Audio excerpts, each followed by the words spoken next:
Good morning छात्रों। आइए मैं आपको जो बीपीएससी का एग्ज़ाम हुआ है कल, उसका क्वेश्चन मैं बताने जा रहा हूं कि बीपीएससी में जो मैथ पूछता है किस तरह से आप बहुत ही आसान तरीका से या ट्रिक से सीख लेंगे, एग्ज़ाम में बनाएंगे। जो मैथ आप देख रहे हैं, ये सारा क्वेश्चन जो बीपीएससी पूछा है कल, वो सारा मेरा मटेरियल से लड़ा है। मेरा ही मटेरियल से सारा मैथ पूछा है बीपीएससी। तो आइए मैं बताने जा रहा हूं, ये सब बुक जो मटेरियल में पढ़ाता हूं वही सब क्वेश्चन उसी से पूछा गया है। सब सारा का सारा बीपीएससी में जितना भी मैथ पूछा है सारा का सारा लड़ गया मेरा मटेरियल से। तो मैं पढ़ा देता हूं कि देखिए कैसे क्वेश्चन आप बना सकते हैं एग्जाम में। कोई भी बच्चा हो जो इंटर पास हो, ग्रेजुएट पास हो, उसके लिए तो ध्यान दीजिएगा। हम लोग जो पढ़ाते हैं आपको नंबर सिस्टम में, उसी को गौर से देखना है किस तरह से बनाते हैं। तो ध्यान दीजिएगा, बहुत मजा समझाएंगे। एक नंबर, दो अंकों वाली एक संख्या के अंकों का गुणनफल 36 है और यदि संख्या में से 45 घटा दिया जाए तो आपस में अंक जो है आपस में बदल जाता है, तो वह कौन सी संख्या है? तो सबसे पहले दो अंकों वाली कौन संख्या है? चारों के चारों ऑप्शन से बना दीजिए इसको।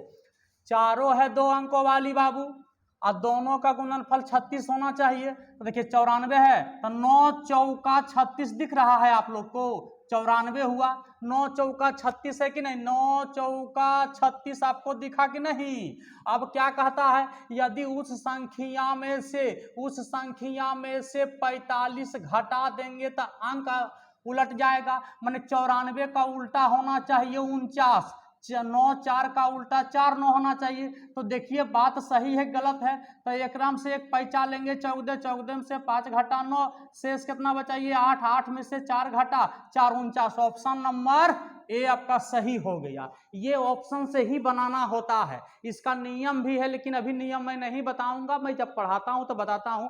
बिल्कुल आप लोग शेयर भी कर दीजिएगा। दूसरा क्वेश्चन देखिएगा, एक फर्नीचर विक्रेता को 30 कुर्सी बेचने पर 6 कुर्सी के विक्रय मूल्य पर हानि होता है। जब भी वस्तु की बात करता है तो जानिएगा आप, हानि हमेशा देखिए, अगर आप 30 कुर्सी बेचे बाबू तो 6 गो का कुर्सी को हानि हुई, 6 कुर्सी का हानि हुई। इसका मतलब कि आपको हानि कितना हुआ बाबू? 6 गो। कितना कुर्सी बेचे थे? तब बेचे थे 30 गो और 6 गो हानि हो गया। अगर क्रय मूल्य पर हानि होता न तो नीचे 30 ही रहने देते, लेकिन विक्रय मूल्य पर हानि हुआ तो हानि में 6 जो है हानि हुआ तो 6 क्या कीजिएगा? जोड़ दीजिएगा। 6 क्या कीजिएगा? जोड़ दीजिएगा। और लाभ होता तो 6 घटा देते। और याद रखिएगा, विक्रय मूल्य पर हानि या विक्रय मूल्य पर लाभ, विक्रय मूल्य पर हानि तो जोड़ दीजिए, विक्रय मूल्य पर लाभ होता तो घटा देता। और यही कहता कि क्रय मूल्य पर हानि हो रहा है तो ना जोड़ते और ना घटाते, ये वस्तु की बात करता है। तो कह रहा है कितने % की हानि? 6 गो हानि हुआ तो क्रय मूल्य बराबर आप लोग जानते हैं ना, विक्रय मूल्य प्लस हानि होता है। क्रय मूल्य बराबर क्या होता है? विक्रय मूल्य प्लस हानि, समझे? तो ये आपका हो गया क्रय मूल्य। उतना मूल्य में 36 कुर्सी खरीदा था तो कितने % की हानि हुई? परसेंट खोज रहा है तो 100 से गुना कर दीजिए बउआ आराम से। 6/36 दिख रहा है आपको, तो 6 छौका 36, तो 1/6। देखिए 50 दूना 100, 3 दूना 6, 16.2/3% की दुकानदार को हानि हुई। बहुत ही मस्त क्वेश्चन था। तीसरा क्वेश्चन, ये बीपीएससी कल का क्वेश्चन है यार, इधर उधर के ना, कल का क्वेश्चन है। आप देखिए मेरा मटेरियल का कैसा क्वेश्चन पूछता है। एक वृत्त का क्षेत्रफल 40 पाई स्क्वायर है। तब वृत्त का क्षेत्रफल क्या होता है आप लोग जानते हैं? पाई होता है, आर स्क्वायर होता है। कितना है देख लीजिए, 40 पाई स्क्वायर, स्क्वायर से पाई कैंसिल, तो आर स्क्वायर बराबर कितना बचा?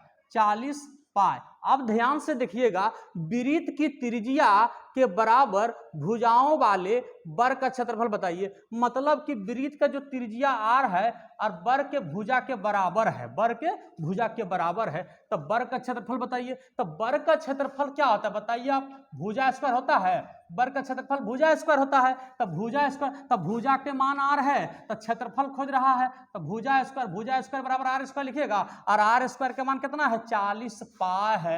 तो 40 पाई हो गया वर्ग का क्षेत्रफल, आंसर हो गया। इससे शॉर्ट ट्रिक है ही नहीं। और बीपीएससी वाला क्वेश्चन एकदम रगड़ दीजिए आप, क्वेश्चन में उतार लीजिए, लिख लीजिए और बहुत मजा लीजिए आप लोग। यहाँ देखिए दो संख्या 21 और 10 के अनुपात में है, दो संख्या 21 और 10 के अनुपात में है। यदि उनका एचसीएफ 11 है, आप खुद बताइए 21 और 10 का एचसीएफ महत्तम समावर्तक कितना होता है बताइए। 21 और 10 का एचसीएफ 1 हो रहा है, 21 और 10 का महत्तम समावर्तक रेशियो में 1 हो रहा है और 1 बराबर कितना है 11 है, समझे। तो कह रहा है इन संख्याओं का योग बताइए, इन संख्याओं का योग खोज रहा है। तो संख्या कितना है योग 21 और प्लस 10 मतलब कितना हो गया 21 और 10 31, रेशियो में हुआ 31। अब 1 बराबर 11 तो 31 बराबर, तो 31 में 11 गुना कर दीजिए, 11 एकम 11, 11 तिया 33 और 1 34, तो वो दोनों संख्या का योग कितना हो गया 341। यदि आप पढ़े हैं तो बिल्कुल समझ रहे हैं और नहीं पढ़े हैं तब भी समझ रहे होंगे। सारे के सारे मेरा मटेरियल से क्वेश्चन पूछा गया है बीपीएससी में।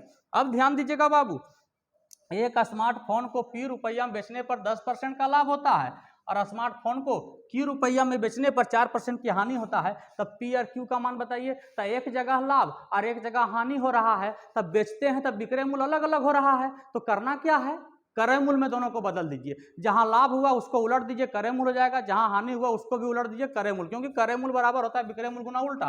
तो सीपी बराबर आप जानते हैं सीपी। तो ध्यान दीजिएगा बउआ, P रुपया में देखिएगा, P रुपया में बेचा 10% का लाभ, तो 110/100 लिखिएगा तो ये विक्रय मूल्य हो जाएगा। तो क्रय मूल्य बराबर करना है तो 10% का लाभ को 110/100 का उल्टा लिखिएगा 100/110 उल्टा लिखिएगा। अब देखिए Q रुपया में जब इस मोबाइल को बेचे तो हमारा 4% की हानि हुआ, तो हानि का मतलब 96/100, तो उल्टा कर दीजिएगा 100/96। तो इससे क्या पता चला, पता है सीपी बराबर सीपी माने क्रय मूल्य बराबर क्रय मूल्य। ये विक्रय मूल्य अलग अलग था तो बराबर करने के लिए दोनों को क्रय मूल्य बदलना पड़ता है, यही नियम है इसका।